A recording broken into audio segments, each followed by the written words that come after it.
৭৮তম স্বাধীনতা দিবসের সবাইকে শুভেচ্ছা। দেশপ্রেমিকের রক্ত হচ্ছে স্বাধীনতা নামক বৃক্ষের বীজ। সেই রক্ত যেখানেই থাকবে স্বাধীনতার কথা সেখানেই আসবে।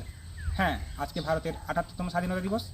তো এই স্বাধীনতা দিবসে আমাদেরকে যেগুলো মনে রাখতে হবে বা আমাদের করণীয়, সেগুলো তো আপনারা সবাই জানেন। তো আমরা একটু পিছনের দিকে যাই। আমাদের পূর্বপুরুষের আত্মত্যাগ, বলিদান, এই সব সমস্ত মাধ্যমে আমরা স্বাধীনতা লাভ করেছিলাম।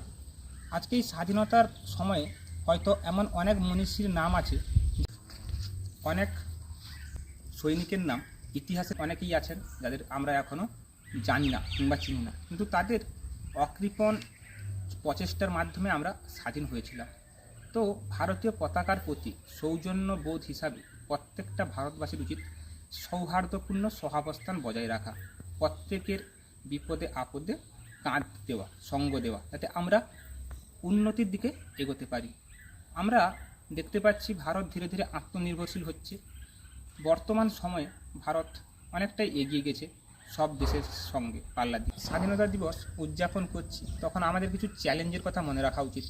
সামাজিক বৈষম্য, নিরক্ষরতা, স্বাস্থ্য ব্যবস্থা, এইসব বৈষম্য যদি আমরা ভারত থেকে মোছাতে না পারি, তাহলে আমাদের সামনের দিকে এগিয়ে যাওয়াটা খুব কষ্টকর হবে।